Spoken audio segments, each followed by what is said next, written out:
A family mourning a tragic loss soon discovers that their grief is only the beginning of a horrifying plan that has been unfolding for generations.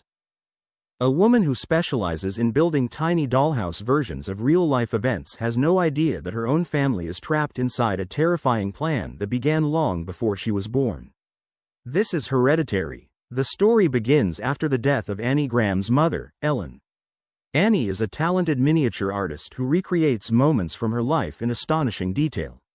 While everyone around her sees these tiny models as artwork, they also reveal something deeper about Annie herself. She is obsessed with control, structure, and preserving moments exactly as they happened. At Ellen's funeral, Annie appears calm on the surface, but underneath she is carrying years of resentment. Her relationship with her mother was complicated. Ellen was controlling, secretive, and often crossed personal boundaries. Even in death, Annie feels unable to escape her influence. We are introduced to the rest of the Graham family. Steve, Annie's husband, is practical and patient. Their teenage son Peter mostly keeps to himself and tries to avoid family drama whenever possible. Then there is Charlie, Annie's younger daughter, a quiet and unusual girl who spends most of her time making strange toys and drawings. Although Ellen's death should bring closure, strange details begin emerging almost immediately. Annie discovers odd belongings among her mother's possessions. Family photographs reveal unfamiliar faces.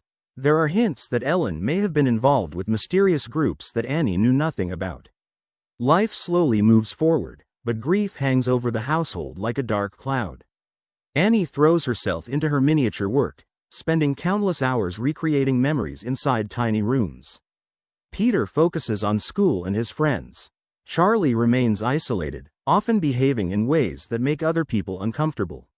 The family attempts to eat dinner together and maintain normal routines, but every interaction feels tense. Conversations are short, emotions are buried, everyone is suffering in silence. Seeking support, Annie attends a grief counseling group.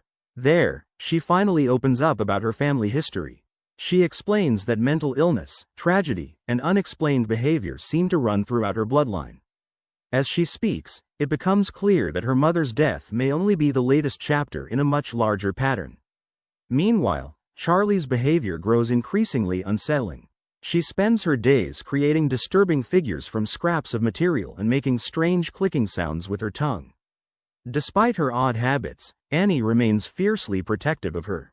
Then everything changes in a single night. Peter is invited to a party and reluctantly agrees to take Charlie with him. At first the evening seems harmless, but Charlie accidentally eats food containing nuts and suffers a severe allergic reaction. Panicked, Peter rushes her into the car and speeds toward the hospital. Charlie struggles desperately to breathe. Looking for air, she leans out of the window. Then tragedy strikes. A sudden impact changes the Graham family forever. The accident is shocking, brutal, and almost impossible to comprehend. Peter freezes in horror. Unable to process what has happened, he drives home in complete silence and goes to bed without telling anyone. The next morning, Annie discovers the devastating truth. Her screams echo through the house. From that moment onward, the family begins to fall apart. Peter becomes consumed by guilt. Annie sinks deeper into grief than ever before. Steve desperately tries to hold everyone together, but the damage is already done. Charlie may be gone, but her presence seems to remain. Strange sounds begin appearing throughout the house. Unexplained shadows move in dark corners. Objects seem to shift when nobody is watching. At first Annie believes grief is playing tricks on her mind. But the more she investigates, the harder it becomes to dismiss what she is seeing. Desperate for answers, Annie returns to her mother's belongings and uncovers disturbing clues about Ellen's hidden life. What she discovers suggests that her mother was involved in something far darker than Annie ever imagined. And whatever Ellen started may not have ended with her death. As Annie digs deeper into her mother's past, she begins finding evidence that Ellen had been hiding secrets for years. Among old photographs and personal belongings are strange symbols, unfamiliar faces, and references to mysterious spiritual practices. At first, Annie dismisses most of it as the harmless eccentricities of an elderly woman. But then she meets a woman named Joan. Joan appears friendly, compassionate, and understanding. She approaches Annie during a difficult period and offers sympathy for her loss. For the first time in months, Annie feels like someone truly understands what she is going through. The two women quickly form a connection. One day, Joan reveals something shocking. She claims she has successfully communicated with a deceased loved one. Naturally, Annie is skeptical. But Joan insists it is real.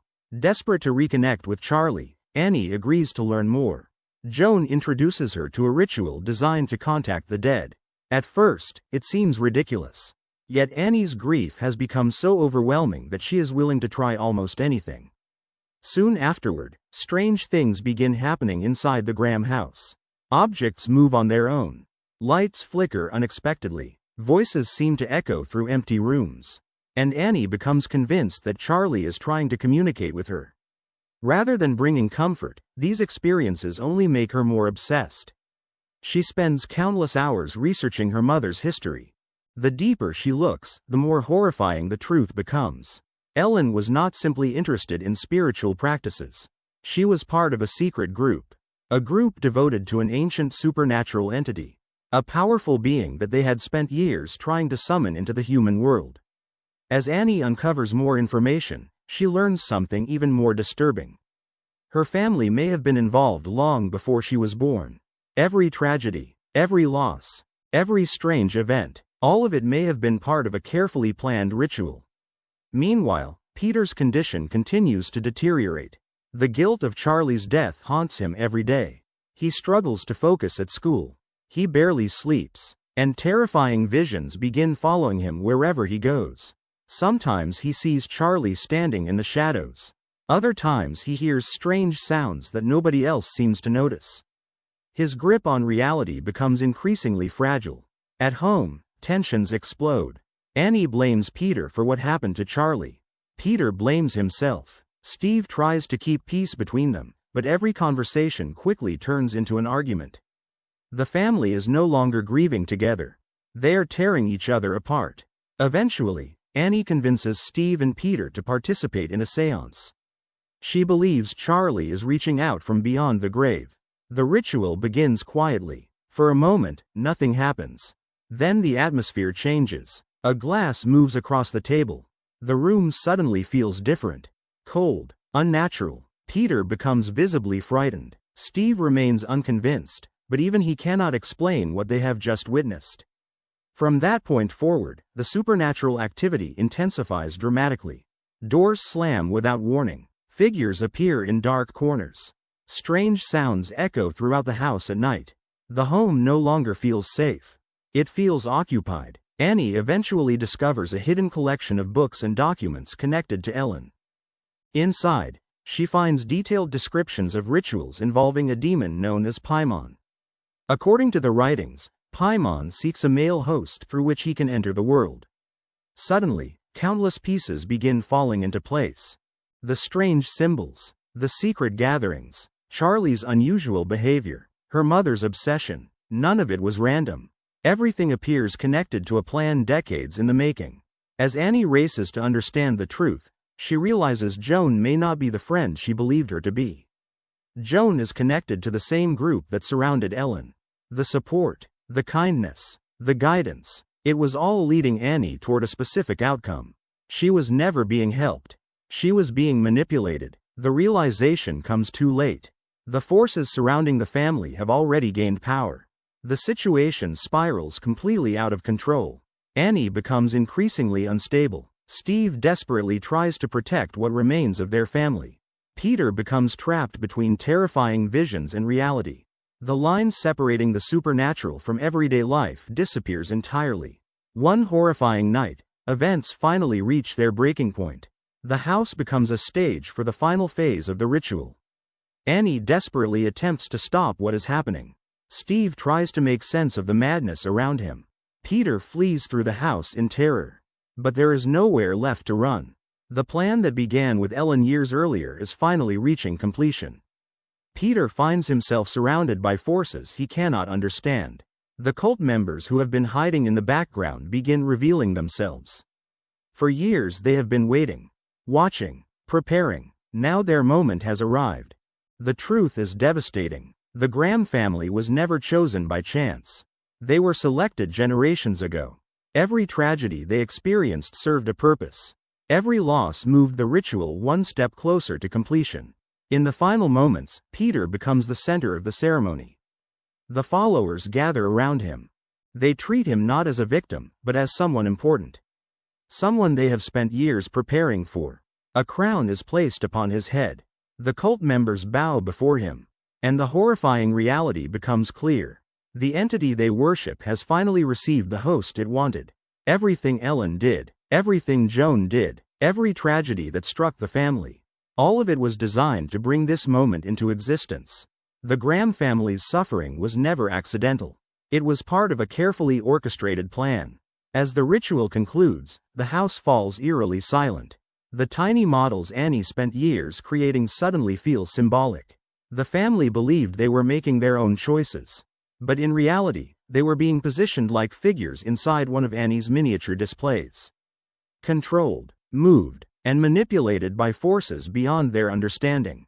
By the end of the film, nothing remains of the family we met at the beginning. Their lives have been consumed by grief, secrets, and an ancient conspiracy that stretches across generations. Hereditary is more than a supernatural horror movie. It is a story about family trauma, inherited pain, and the terrifying idea that some destinies may have been decided long before we are born. And that's the terrifying story of Hereditary. If you enjoyed this recap, don't forget to like, subscribe, and turn on notifications for more movie recaps. Thanks for watching, and I'll see you in the next one.